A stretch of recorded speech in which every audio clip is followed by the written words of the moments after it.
लोगों को जय मसीह की। Praise the Lord. परमेश्वर का धन्यवाद करते हैं आज सुंदर दिन के लिए। आइए आज की सुबह हम परमेश्वर की आराधना करेंगे, खुदा उनके वचनों को सुनेंगे, गवाही को सुनेंगे। आज की प्रार्थना सभा को स्टार्ट करेंगे। Praise the Lord.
हमारी गवाही एक है कि हम बुधवार को नरिया खेड़ा गए थे और अम्मा हमारी सही थी एकदम। वही 12 बजे हमें फोन गया कि माँ की तबीयत खराब हुई, तो ये हम वहाँ से जब आए तो हमें इस हालत में मिली। प्रभु की कृपा से वो आज बिल्कुल चंगी है, क्लियर ऐसे हो गए। हालेलुया।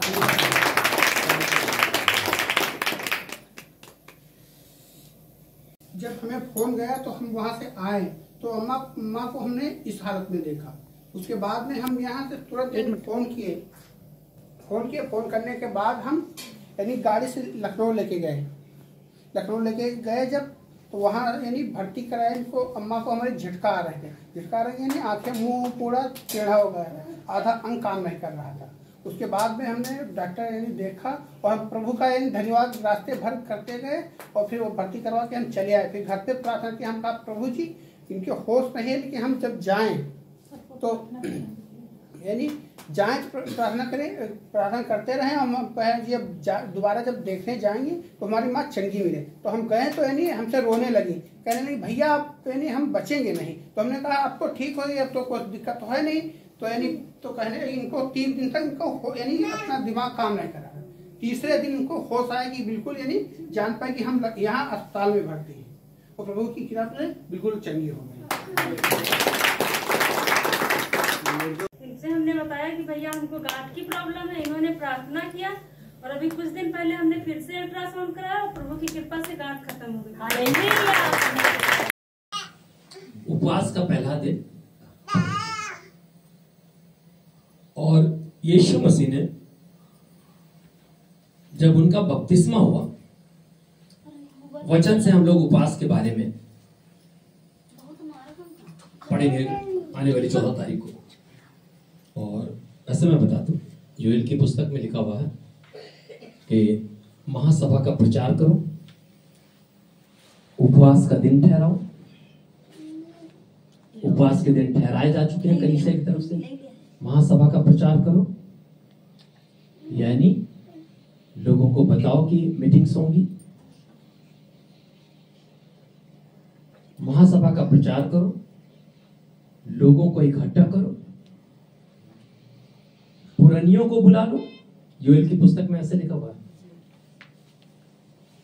दूध पीते हुए बच्चों को भी बुला लो, ऐसा भी लिखा हुआ है, जो गोद में बच्चे, यानी सबके लिए है, A to Z। दूल्हा और दुल्हन के लिए लिखा हुआ है कि दूल्हा जो अपनी कोठरी में है वो भी बाहर आ जाए।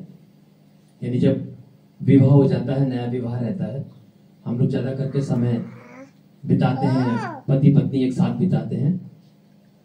तो जब वो एक नई जिंदगी में आनंदित हैं, उस समय भी उनके लिए बाइबल में ये व्यवस्था है कि दूल्हा और दुल्हन भी अपनी कोठरी से निकल आए, यानी कि प्रभु की महिमा और स्तुति के लिए उन उपवास के दिनों में शरीक हो।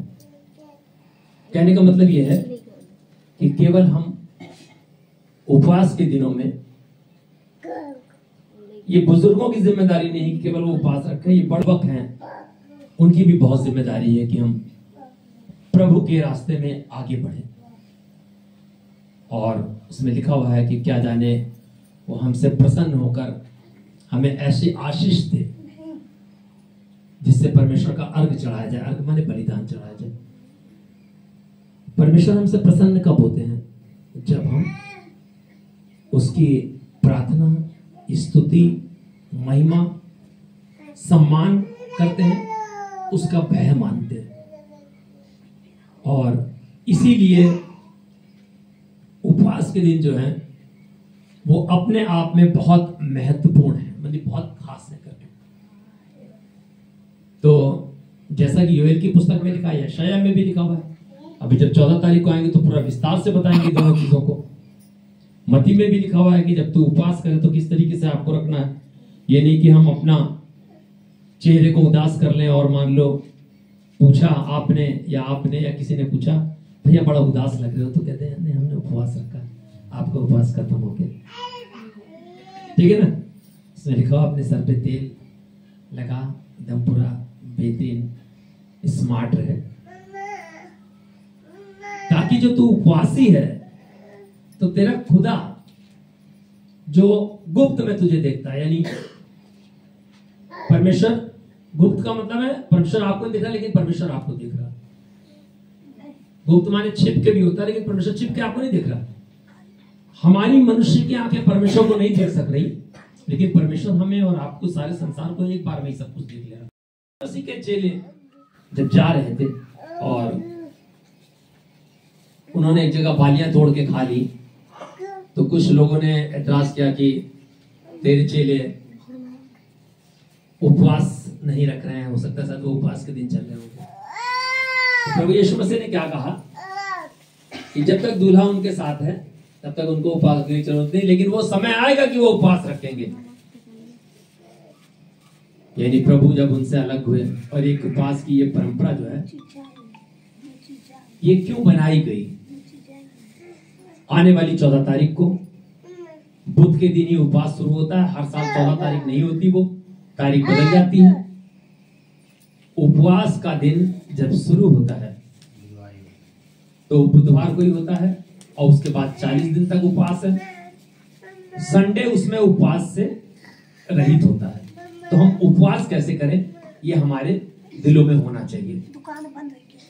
उपवास के एक तरीके से देखा जाए तो उपवास लगभग 3 प्रकार का होता है। पहला उपवास क्या है, जो एक अकेले मनुष्य रखता है, कि मान लो परिवार में एक अकेले रख रहा है व्यक्ति उपवास को, प्रार्थना महिमा में लगा हुआ, बाकी लोगों को प्रार्थना से मतलब नहीं, एक वो एकाकी हो गया। और दूसरा उपवास होता है पारिवारिक उपवास। पारिवारिक उपवास क्या होता है, मान लो एक घर में पति पत्नी है, खाली वही रख रहे हैं, वो भी परिवार हो गए नहीं। एक सामूहिक उपवास होता है, जैसे हम आप सब बैठे हैं। तो 14 तारीख को जब हमारी आपकी मुलाकात होगी तो उस समय उपवास शुरू हो रखा होगा, तो उस समय उपवास के बारे में बताया नहीं जा सकेगा। तो यदि कोई इन दिनों में उपवास रखना चाहता है और रख सकता है, दो चीजें हैं। मान लो मैं उपवास रखना चाहूं लेकिन स्वास्थ्य अलाउ नहीं कर रहा है कि आप 40 दिन तक केवल एक टाइम खाना खाओ शाम को, तो आप दुआ प्रार्थना में अपनी आत्मिक उन्नति करो, वही है आपका उपवास।